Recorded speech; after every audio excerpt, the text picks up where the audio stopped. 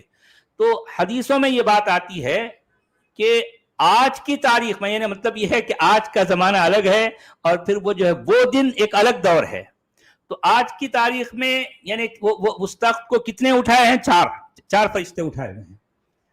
تو میں نے جو ہے اس وقت پوچھا کہ بھئی آج جو ہے اس کے تخت کو 8 فرشتے اٹھائے ہوئے ہیں، تو وہ جب وہ دن آئے گا یومئذ وَيَحْمِلُ عَرْشَ رَبِّكَ يَوْمَئِذٍ ثَمَانِيَةٌ، یعنی اس دن جو ہے تیرے رب کے عرش کو 8 اٹھائے ہوں گے. میں نے پوچھ لیا کہ بھئی آج 4 اٹھائے ہوئے ہیں اور آنے والے وقت میں 8 اٹھائیں گے، تو اس کا مطلب اللہ میاں کا وزن تھوڑا زیادہ ہو جائے گا کیا؟ 4 فرشتے نہیں اٹھا سکیں گے اس کو؟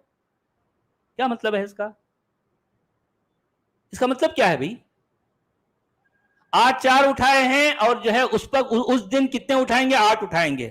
تو یا پھر یہ کہ وہ 4 فرشتے اٹھا کے اتنے تھک گئے ہوں گے تو ان کو اور مزید جو ہے ان کی مدد کرنے کے لیے 4 کو اور جو ہے ایڈ کر دیا گیا. تو یہ تصور جو ہے اب آپ ذہن میں رکھیں. اور ابھی یقیناً آپ نے بھی جو ہے کسی مسلمان میت کو جو ہے آپ نے کاندھا دیا ہوگا. آپ نے کبھی غور کیا ہے؟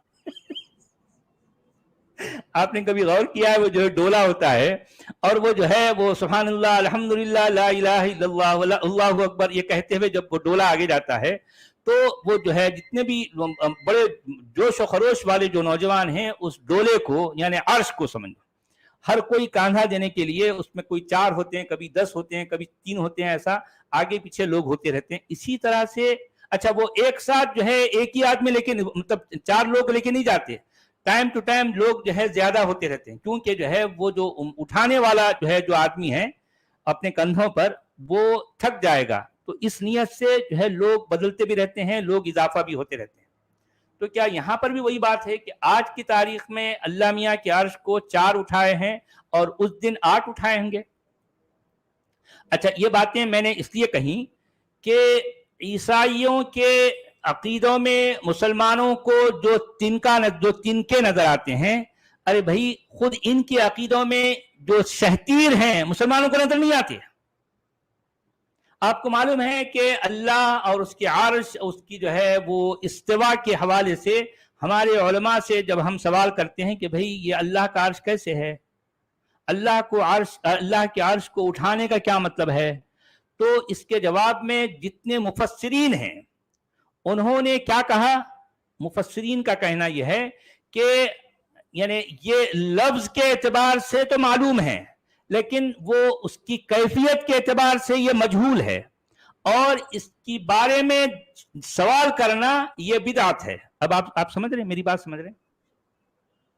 یعنی اللہ کا عرش، اللہ کے عرش پر براجمان ہونے والا جو معاملہ ہے یا پھر اس کو اٹھاتے کیسے ہیں، کس طرح سے اٹھاتے ہیں، یہ ساری باتیں تو ہم کو لفظی اعتبار سے معلوم ہو گئیں کیونکہ قرآن میں ہے، لیکن اس کی کیفیت کیا ہے وہ مجہول ہے، اس کے بارے میں ہمارے پاس علم نہیں ہے.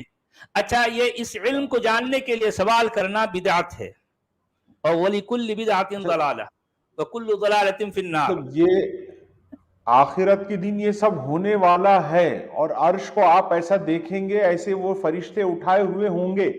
جی یہ سب ہوا کہ نہیں ہوا ابھی تک، یا فریکوینٹلی ہوتا کہ نہیں ہوتا، اس کا ریکارڈ نہیں ہے.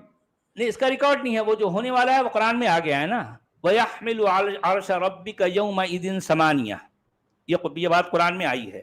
اس دن تیرے رب کے عرش کو 8 فرشتے اٹھائے ہوں گے یا اٹھا رہے ہوں گے، یہ بات ہے.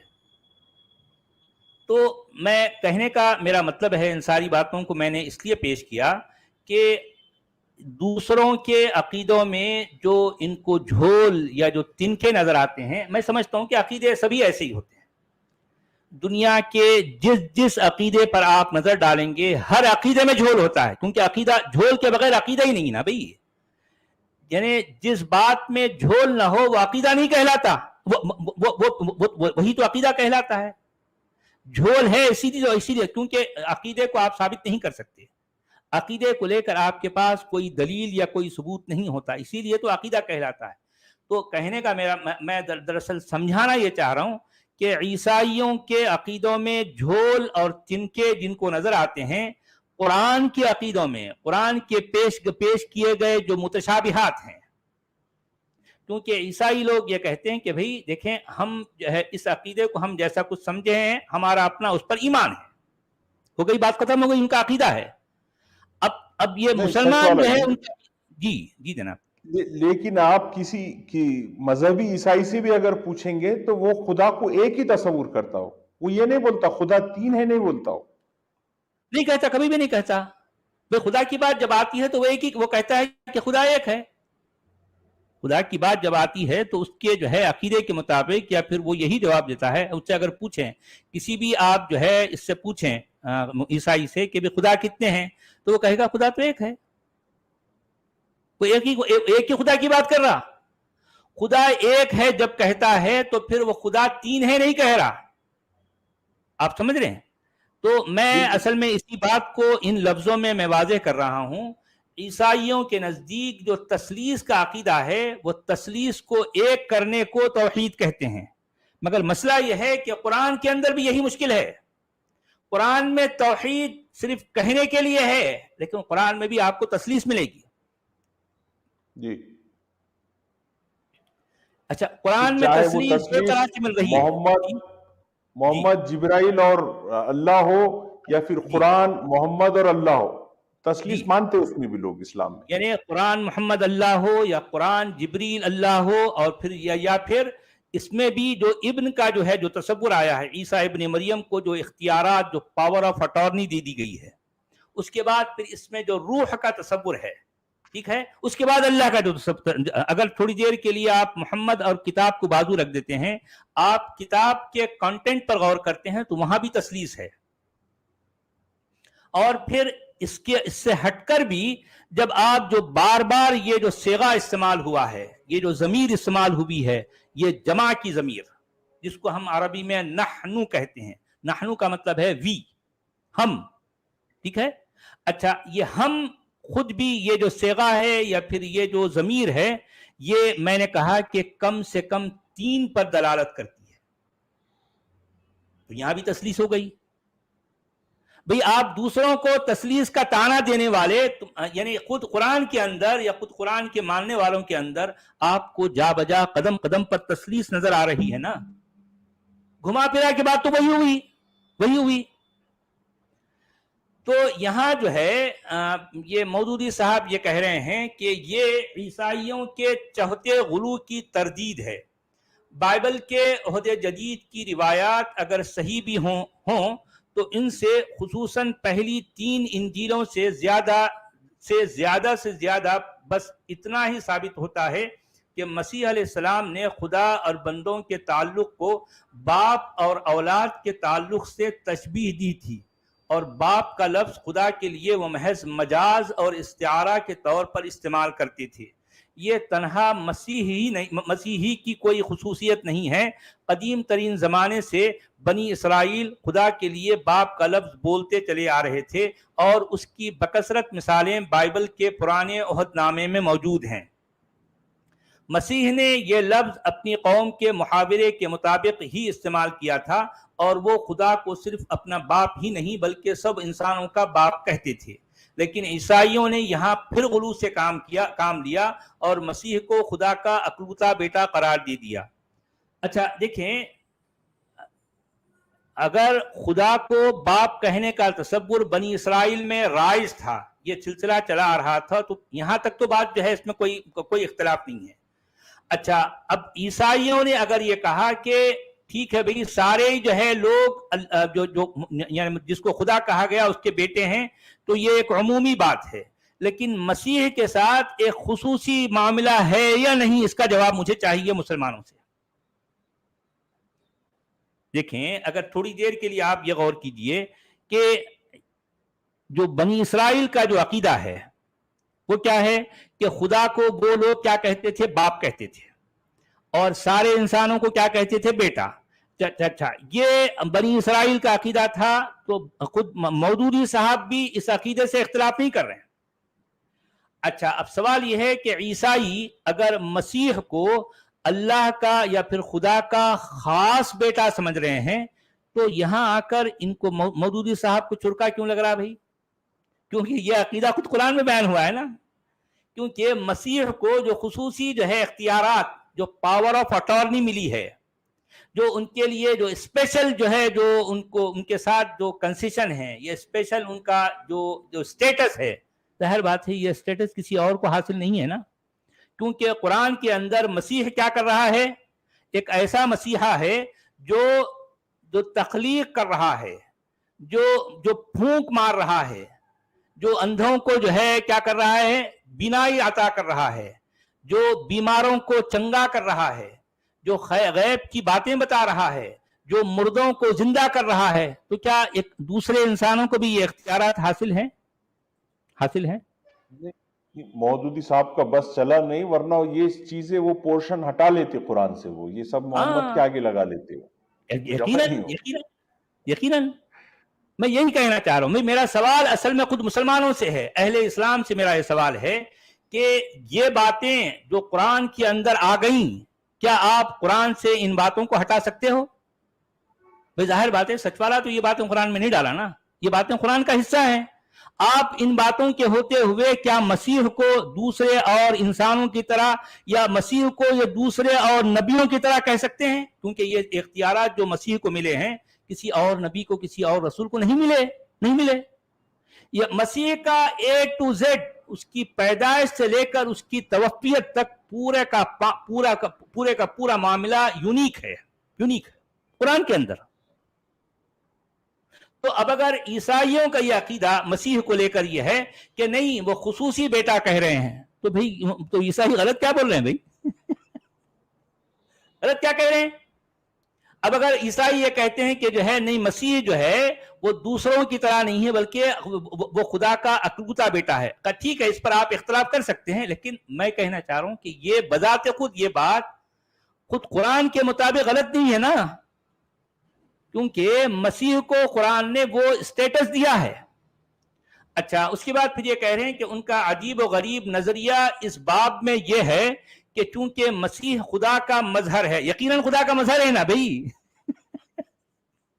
دیکھو مودی صاحب کو چرکے کیسے لگ رہے ہیں، اور اس کے کلمے اور اس کی روح کا جسدی ظہور ہے. ہاں وہ لوگ تو کہتے ہیں، ان کا کلیم یہ ہے کہ بھئی خدا جسدی شکل کیوں نہیں دھار سکتا، خدا ایک انسانی جو ہے شکل میں کیوں نہیں آ سکتا، ان کا سوال ہے. تو اس کا جواب مسلمانوں کی بات نہیں ہے.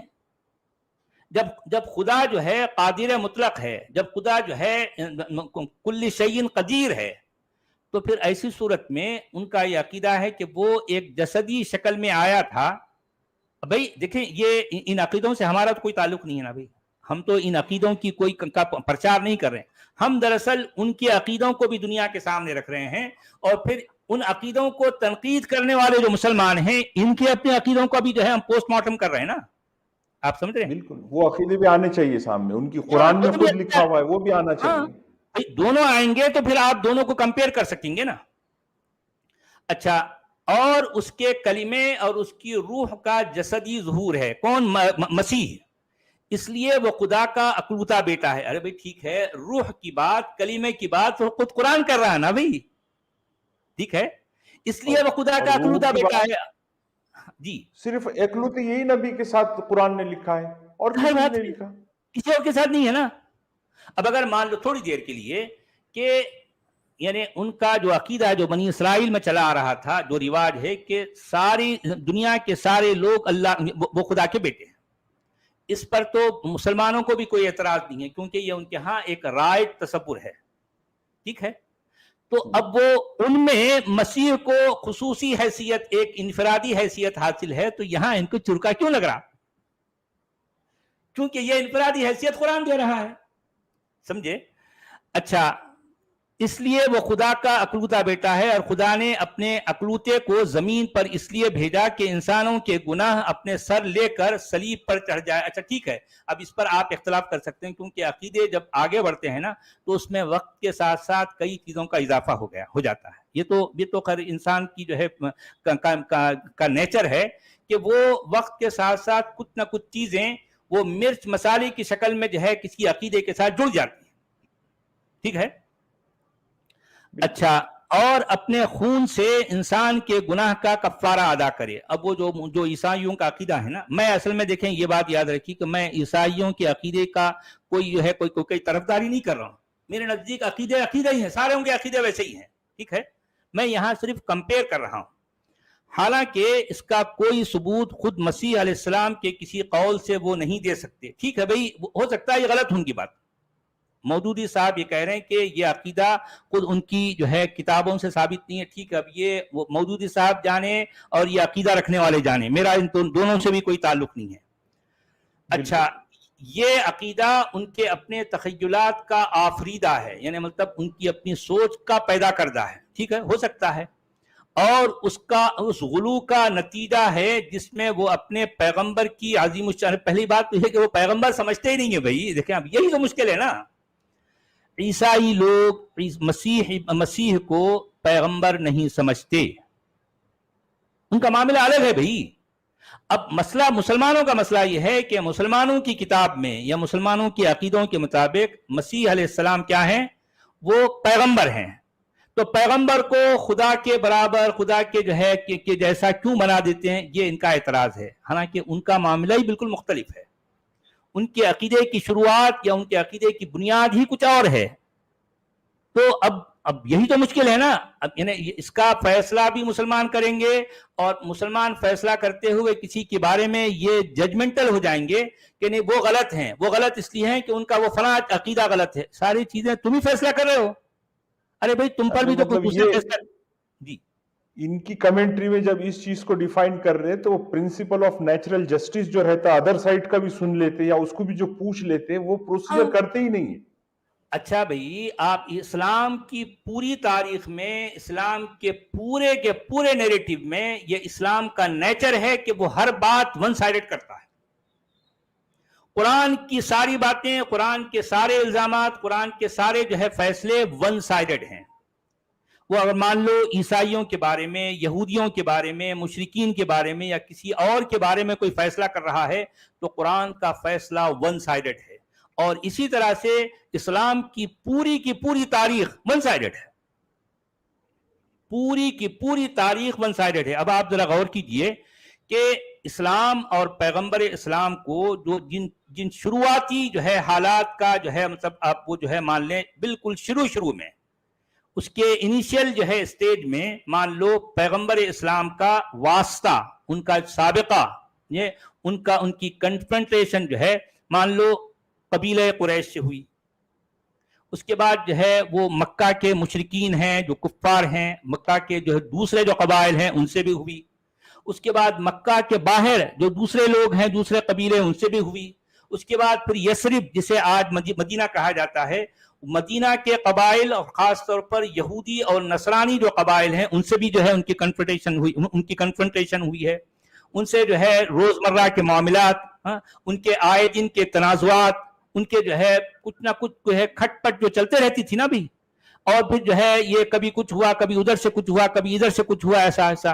اس کے بعد پورے کے پورے جزیرہ نما عرب جس کو ہم عربین پیننسولا کہتے ہیں، ان سب میں کتنے ہزاروں کی تعداد میں قبیلے ہیں، تو ان کے ساتھ یہ سارے جو ہے اسلام اور پیغمبر اسلام کی کنفرنٹیشن ہو رہی ہے۔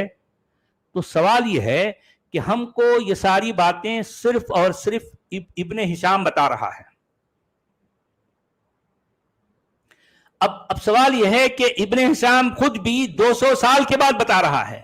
اچھا، ان 200 سالوں کے دوران ظاہر بات ہے قریش میں یا مکہ میں یا مدینہ کے قبائل میں جو ہو یہودی اور نصرانی ہیں، ظاہر بات ہے وہ لوگ لکھنا پڑھنا مسلمانوں سے زیادہ جانتے تھے نا۔ یہودی لوگ شروع سے علم و ہنر رکھنے والے ہیں، یہودی لوگوں کے پاس باقاعدہ الکتاب ہے، باقاعدہ ان کے پاس علم ہے، لکھنا پڑھنے کا ان کے پاس رواج ہے، جبکہ مسلمانوں کے پاس تو آج تک بھی رواج نہیں ہوا. آپ سمجھ رہے نا؟ تو کہنے کا میرا مطلب یہ ہے کہ کیا یہودیوں نے ان کے ساتھ جو حالات ہوئے تھے ان کے بارے میں کچھ بھی نہیں لکھا تھا ہوگا؟ کچھ بھی نہیں لکھا تھا ہوگا. سوال یہ ہے کہ وہ کہاں ہیں؟ کہاں ہیں؟ نہیں، مسلمانوں کے پاس بھی تھا نا سچ والا جی لکھنے کا رواج، تبھی تو اتنا حدیثوں کا بھنڈار لکھے نا انہوں نے. یہ کب رواج جو ہے وہ تو 200 سال کے بعد ہوا نا بھائی. ان 200 سالوں کے بیچ میں اگر ہوتا تو پھر یہ ان محدثین کی ضرورت کیوں پڑتی؟ میں یہی تو کہنا چاہ رہا ہوں. دیکھیں، میرا اصل سوال یہ ہے کہ یہ 200-250 سال کے بعد تاریخ یا حدیث کا ذخیرہ ہمارے سامنے آیا ہے. میں پوچھ یہ رہا ہوں کہ ان 200 سالوں کے بیچ میں، اس دوران میں جتنے لوگوں کے ساتھ اسلام یا پیغمبر اسلام کی کنفرنٹیشن ہوئی ہے، ان کے ساتھ جو روزمرہ کے معاملات جو بھی ہو رہا ہے، اس کے بارے میں ہمیں کوئی اور جو پیرالل جو سورسز ہیں ان کے ذریعے سے، ان سورسز کے ذریعے سے ہم تک وہ باتیں کیوں نہیں پہنچی؟ تو اب ظاہر بات ہے کہ یہ وہ سوال ہے. سب سے پہلی بات تو یہ کہ اس سوال کا کوئی جواب مسلمانوں کے پاس نہیں ہے. دوسری بات یہ ہے کہ مسلمانوں نے، ظاہر بات ہے کہ یہ اپنی تاریخ ایک حکمرانوں کی تاریخ ہے، فاتحین کی تاریخ ہے، جو امپیرر ہیں، جو کانکرر ہیں، ان کی لکھی گئی تاریخ ہے اسلام کی. اسلام کی تاریخ کیا ہے؟ اسلام کی تاریخ بیسیکلی اگر آپ ایک لفظ میں پوچھیں تو اسلام کی اصل تاریخ کو جو ہے آپ کیا نام دیں گے؟ The history of کانکررز. فاتحین کی تاریخ ہے یہ، مسلمانوں کی تاریخ نہیں ہے، یہ اسلام کی تاریخ نہیں ہے، یہ فاتحین کی تاریخ ہے. فاتحین نے اپنی ایما پر، اپنی من مرضی سے جو ان کو صحیح لگا، ان کے اپنے لیے جو سیاسی اور پھر جو ہے ان کے اغراض و مقاصد تھے، اس کے مطابق اس تاریخ کو جو ہے تیار کیا. تو ظاہر بات ہے یہ اسلام کی تاریخ اصل میں یہ ہے. تو ظاہر بات ہے کہ ان حکمرانوں نے وہ ان ساری باتوں کو جو آس پاس کے لوگوں کے ساتھ اسلام یا پیغمبر اسلام کے ساتھ جو کنفرنٹیشن ہوئی ہے، تو وہ باتیں اگر ہم تک پہنچتی تو پھر دودھ کا دودھ، پانی کا پانی ہو جاتا. لیکن ان لوگوں نے، بھئی اگر واقعی لکھا بھی ہوگا، کیونکہ آپ یہ نہیں سمجھ سکتے کہ نہیں لکھا ہوگا، ایسا ہو ہی نہیں سکتا. لکھا ہوگا بھئی، جن پر ہے یہ سب کچھ گزر رہی ہے، جن کے ساتھ ایسے ایسے حالات ہو رہے ہیں، تو کیا انہوں نے بالکل کچھ بھی نہیں لکھا ہوگا؟ کچھ بھی نہیں.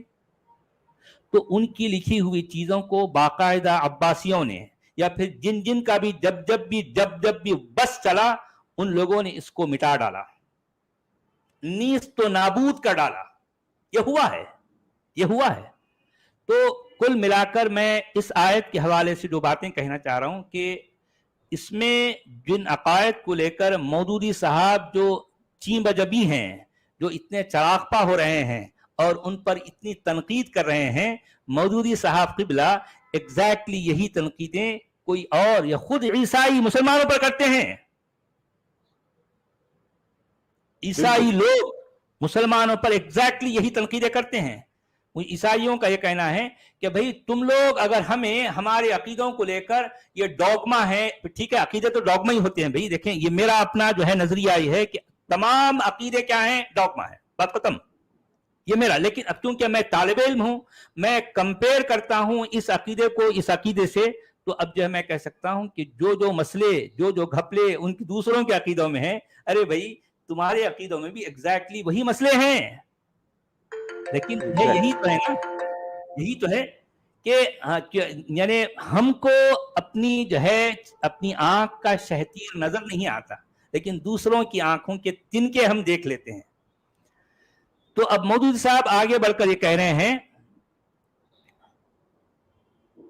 جس میں وہ اپنے پیغمبر کی عظیم الشان شخصیت سے متاثر ہو کر مبتلا ہو گئے تھے. یعنی مطلب یہ غلو جو کر دیا نا، اتنا ایگزیجریشن جو کر گئے کہ عیسیٰ کو، یعنی پھر جو ہے مسیح کو خدا کا بیٹا بنا ڈالے. ٹھیک ہے، اللہ تعالیٰ نے یہاں کفارے کے عقیدے کی تردید نہیں کی، کیونکہ عیسائیوں کے ہاں یہ کوئی مستقل عقیدہ نہیں ہے، بلکہ مسیح کو خدا کا بیٹا قرار دینے کا شاخسانہ اور اس سوال کا ایک صوفیانہ اور فلسفیانہ توجیہ یہ ہے کہ جب مسیح خدا کا اکلوتا بیٹا تھا تو وہ صلیب پر چڑھ کر لعنت کی موت کیوں مرا؟ اچھا، اگر یہ اس کو لعنت کی موت یہ ہے مسلمان کہتے ہیں نا، وہ لوگ نہیں کہتے.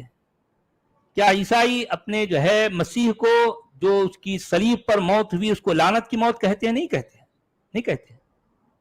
یہ بھی ایک جو ہے ایک الزام ہے. دیکھیے لہذا اس عقیدے کی تردید آپ سے آپ ہو جاتی ہے کہ اگر مسیح کے ابن اللہ ہونے کی تردید کر دی جائے اور اس غلط فہمی کو دور کر دیا جائے کہ مسیح علیہ السلام صلیب پر چڑھائے گئے تھے.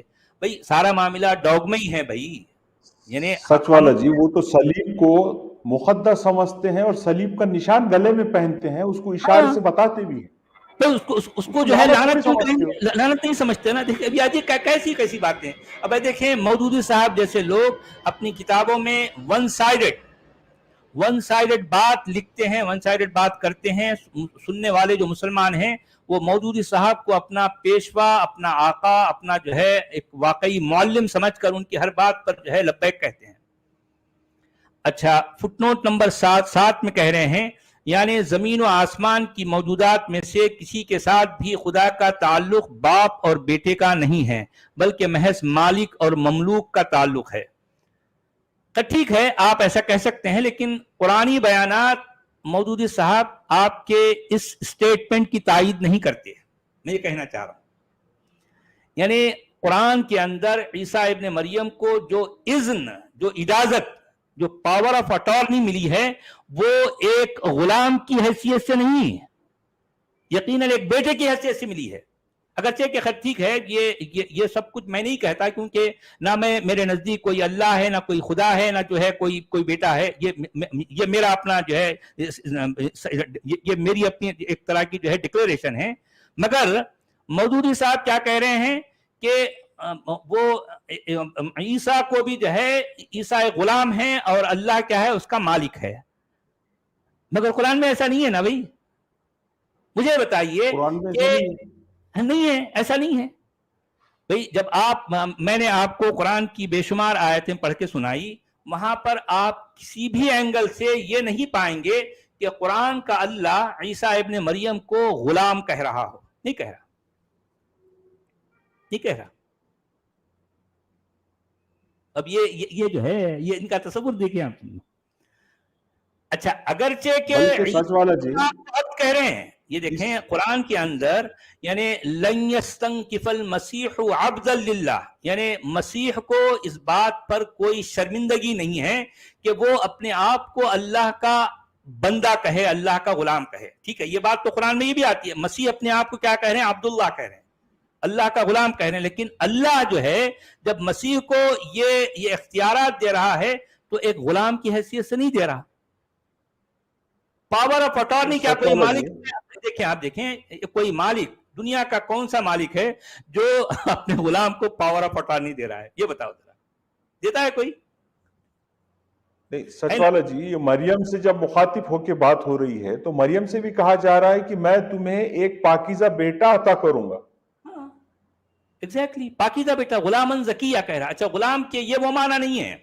قرآن میں غلام کا جو لفظ آتا ہے وہ بیٹے کے لیے، یعنی مطلب ایک ایسا بیٹا جو سوجھ بوجھ اور جو ہے مان لو عمر میں تو چھوٹا ہے لیکن سوجھ بوجھ کے اعتبار سے وہ ایک جو ہے سمجھداری بھی اس کے اندر ہے. یعنی بالکل شیرخوار نہیں بلکہ تھوڑا سا چلنے پھرنے والا، اس کے اندر جو تھوڑی وہ سوجھ بوجھ ہوتی ہے نا، ایسے بچے کو قرآن میں غلام کہا گیا ہے. اور عیسیٰ اصل میں اس کو غلام کہنے کا مطلب بھی یہ ہے کہ غلام کے معنی قرآن میں یہ سرونٹ کے نہیں ہیں، سرونٹ کے نہیں ہیں. غلام کے معنی قرآن میں بیٹے کے ہیں، بچہ، یہ اس معنی میں تھا بچہ. ٹھیک ہے، تو چلیے بھائی اب ہم آگے چلتے ہیں. تو آیت نمبر 172. اب دیکھیں یہ بات پڑھ لیتا ہوں. ہاں ٹھیک ہے. سچ والا ہے اہل کتاب، یہ سورہ نساء، سورہ عورت کی 171 کا ترجمہ ہے. پھر سے وہ سب بھول جا رہے ہیں نساء ابن مریم. سورہ نساء ہی چل رہا ہے جی. ہے اہل کتاب عیسائیوں، اپنے دھرم میں ادھکتا نہ کرو اور اللہ پر کیول ستیہ ہی بولو. مسیح مریم کا پتر کیول اللہ کا رسول اور اس کا شبد ہے جسے اللہ نے مریم کی اور ڈال دیا تتھا اس کی اور سے ایک آتما ہے